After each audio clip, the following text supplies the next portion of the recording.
मुझे बहुत शर्म आती है बहू। सूर्य प्रकाश और उनकी पत्नी यशोदा जी अपने कमरे में बैठे हुए थे।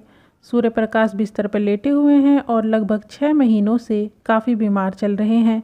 यशोदा जी पार्किंसन की बीमारी हो गई है, जिसकी वजह से उनके दोनों हाथ कांपते रहते हैं। दोनों की उम्र 75 साल के ऊपर हो गई है और बीमारियों की वजह से दोनों अपना कोई भी काम करने में सक्षम नहीं है। छोटे छोटे कामों के लिए भी बहू और बेटे को आवाज़ लगाना पड़ता है। यशोदा जी बोली, क्या बताऊं आरव के बाबा, अब तो ज़िंदगी नर्क सी हो गई है। इससे तो अच्छा भगवान छुटकारा दे दे। ना अपना कोई काम कर पाती हूँ, ना आपका कोई काम कर पाती हूँ। हम दोनों तो बस खाने के बासन भर रह गए हैं। क्या फ़ायदा है ऐसी ज़िंदगी से। सूर्य प्रकाश जी बोले, दुखी क्यों होती हो यशोदा, यह ज़िंदगी अपने हाथ में तो नहीं है। जितनी सांसें हैं उतनी भोग करके ही तो जाना पड़ेगा। और फिर हो सकता है हमने कुछ ऐसे कर्म किए हों जिनकी सज़ा हमें ऊपर वाला दे रहा है। तब तक बहू रीमा चाय नाश्ता लेकर आ गई और बोली, पापा जी, जब से मैं आई हूँ मैंने तो ऐसा कुछ भी नहीं देखा आपने या मम्मी जी ने किसी का कुछ अहित किया हो। और दादी जी भी यही कहती थी कि मेरा सूर्या पैसे से ज़रूर कमज़ोर रहा, लेकिन कभी भी नीयत ख़राब नहीं की। हर रिश्तेदार नातेदार के लिए हमेशा तैयार रहा। आप दोनों अपना मन क्यों ख़राब करते हैं। चलिए उठिए। और रीमा ने सहारा देकर ससुर जी को उठाया और चाय पिला दी। यशोदा जी बोली, ला बेटा, मेरा चाय का गिलास दे दो, मैं पी लूँगी। रीमा ने कहा, मम्मी जी मैं अभी दे रही हूँ, आपके हाथों से फैल जाएगी। और उसने दोनों को चाय पिलाई, फिर वहीं पर बैठ गई। सूर्य प्रकाश जी कुछ अनमने हो रहे थे। रीमा ने पूछा, पापा जी क्या बात है। वह बोले, बेटा टॉयलेट जाना है, अरविंद है क्या। रीमा बोली, नहीं पापा जी, वह तो आज दोपहर का खाना खाने भी नहीं आए हैं।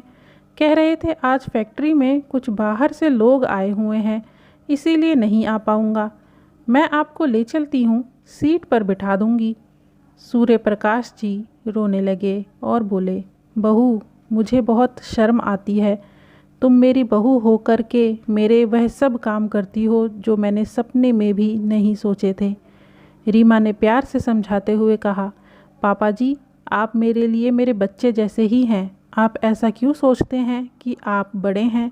आप मेरे लिए आरव जैसे ही हैं। जिस तरह से आरव का कोई भी काम करने में मुझे संकोच नहीं होता, उसी तरह से आपका कोई भी काम करने में मुझे कोई भी झिझक नहीं लगती।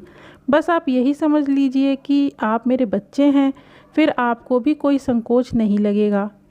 सूर्य प्रकाश जी आँखों से बहते हुए आंसुओं को पोंछते हुए बोले, बेटा मैंने पिछले जन्म में ज़रूर कोई अच्छे कर्म किए होंगे जो मुझे तुम जैसी बहू मिली।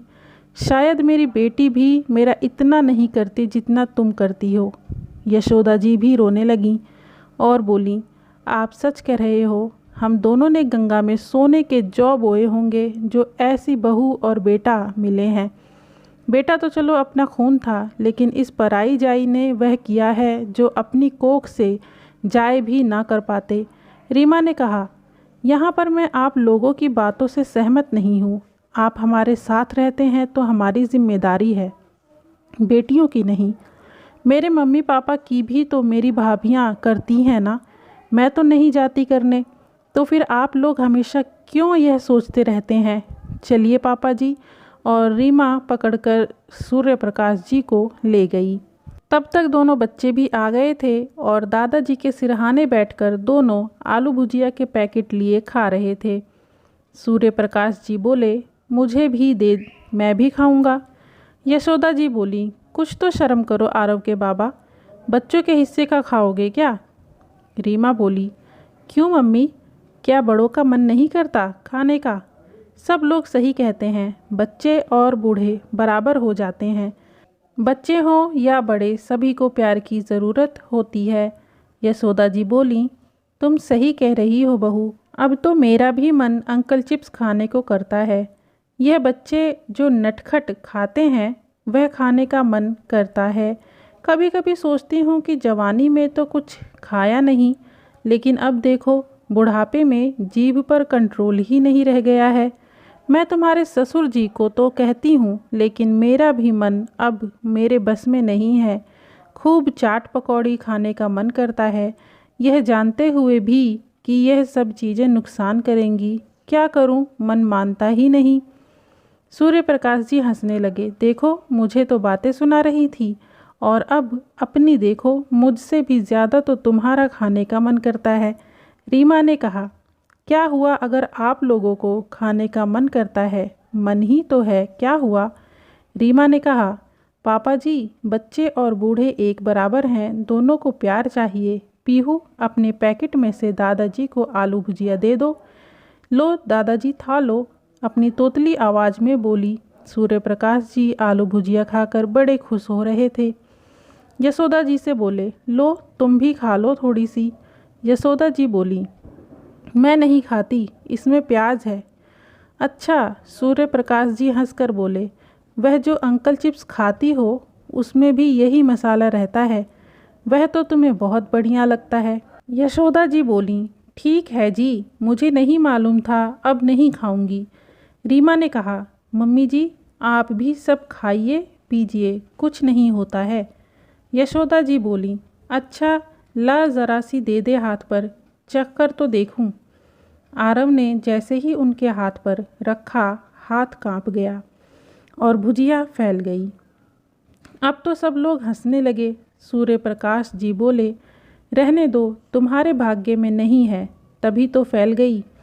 तुम तो अपनी दाल मोठ खा लेना। पीहू बोली, दादी मुझसे ले लो, यह लो, और उसने हाथ में लेकर अपनी दादी के मुंह में रख दिया। रीमा सोच रही थी, सच यह उम्र कैसी है, ज़रा सी चीज़ों के लिए मन मचल जाता है, बिल्कुल बच्चों की तरह। जैसे बच्चे एक चम्मच के लिए लड़ाई कर लेते हैं, वैसे ही ये लोग हैं, ज़रा सी देर में खुश, ज़रा सी देर में दुखी। देखो दोनों कितने खुश हैं।